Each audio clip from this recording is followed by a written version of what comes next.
নমস্কাৰ বন্ধুসকল মোৰ নাম গোবিনাথ খোৱা মই ৰাষ্ট্ৰবাস্তু এক্সপাৰ্ট নুমেলজিষ্ট। বন্ধুসকল আজি মই এই ভিডিঅ'টোত আপোনালোকৰ লগত আহিবলগীয়া বুদ্ধ পূৰ্ণিমাৰ পবিত্ৰ দিনটোত আমি কি কাম কৰিব লাগে যাৰ জৰিয়তে আমি ঐশ্বৰিক কৃপা লাভ কৰিব পাৰোঁ সেই বিষয়ে আজি মই আপোনালোকক ক'বলৈ আগবাঢ়িছোঁ। বন্ধুসকল বুদ্ধ পূৰ্ণিমাৰ দিনটো এটা অত্যন্ত পবিত্ৰ দিন আৰু বহু দিনৰ মূৰত বৃহস্পতিবাৰৰ দিনটোত এই বুদ্ধ পূৰ্ণিমাৰ পবিত্ৰ দিন আহি পৰিছে। অত্যন্ত শুভ দিন হিচাপে এই দিনটো গণ্য কৰা হয়, যিহেতু এই দিনা ভগৱান বুদ্ধৰ জন্ম হৈছিলে বুলি কোৱা হয়। তাৰোপৰি এই বুদ্ধ পূৰ্ণিমাৰ দিনা যদি আমি কোনো পবিত্ৰ নদীত গৈ স্নান কৰোঁ, যেনে গংগা যমুনা, তেন্তে আমাৰ সকলো পাপ নষ্ট হয় আৰু আমি মৃত্যুৰ পিছত মোক্ষ লাভ কৰোঁ বুলি শাস্ত্ৰত কোৱা হৈছে।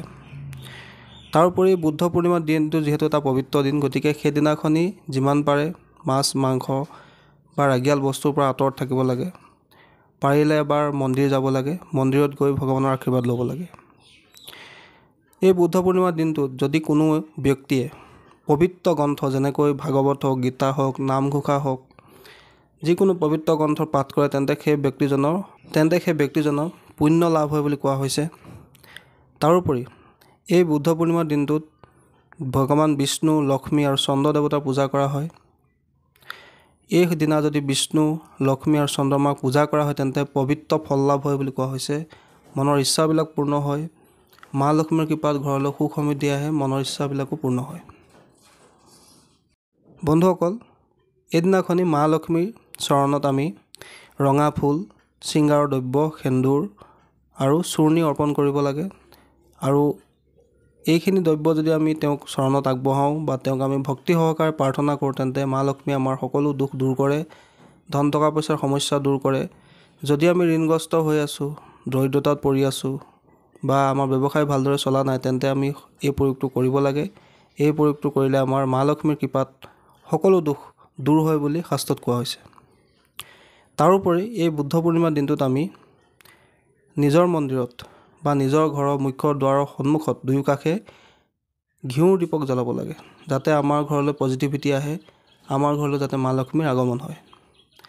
তাৰোপৰি এই দিনটো যদি আমি ব্ৰত কৰিব পাৰোঁ তেন্তে অত্যন্ত ভাল বুলি শাস্ত্ৰত কোৱা হৈছে।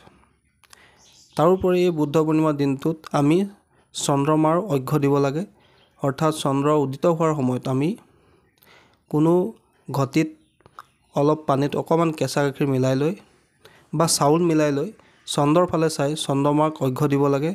এনে কৰিলে আমাৰ যদি কিবা মানসিক সমস্যা চলি আছিলে বা যিকোনো ধৰণৰ আমাৰ ডিপ্ৰেশ্যন, এনজাইটি ইত্যাদিবিলাকৰ সমস্যা হৈ আছে, তেন্তে সেই সমস্যাৰ পৰা আমি সোনকালে উদ্ধাৰ লাভ কৰিব পাৰোঁ, যিহেতু চন্দ্ৰমাক মনৰ কাৰক বুলি জ্যোতিষশাস্ত্ৰত কোৱা হৈছে। বন্ধুসকল এইবাৰ এই পবিত্ৰ বুদ্ধ পূৰ্ণিমাৰ দিন দুদিনীয়াকৈ পৰিছে। 22 মে'ৰ সন্ধিয়া 6:47 পৰা 23 মে'ৰ সন্ধিয়া 7:22 এই বুদ্ধ পূৰ্ণিমাৰ দিন বা তিথি পৰিছে। এই সময়ছোৱাতে আমি এই পবিত্ৰ কৰ্মবিলাক কৰিব লাগে, যাতে আমি ঐশ্বৰিক কৃপা দৃষ্টি লাভ কৰোঁ, আমাৰ মনৰ ইচ্ছাবোৰ যাতে পূৰ্ণ হয়, আমাৰো যাতে ঘৰলৈ সুখ সমৃদ্ধি আহে। তাৰ কাৰণে আমি সকলোৱে এই নিয়মখিনি পালন কৰিব লাগে, যাতে আমাৰ ঘৰলৈ সুখ সমৃদ্ধি আহে, উন্নতি আহে, যাতে আমিও ঐশ্বৰিক কৃপা দৃষ্টি লাভ কৰিব পাৰোঁ। বন্ধুসকল আশা কৰিছোঁ আজি আপোনালোকৰ বুদ্ধ পূৰ্ণিমাৰ দিনাখনি আমি আচলতে কি নিয়ম কৰিব লাগে, কি নিয়ম কৰিলে আমাৰ জীৱনলৈ সুখ সমৃদ্ধি আহে, সেই সম্পৰ্কে আজি আপোনালোকে গম পালে।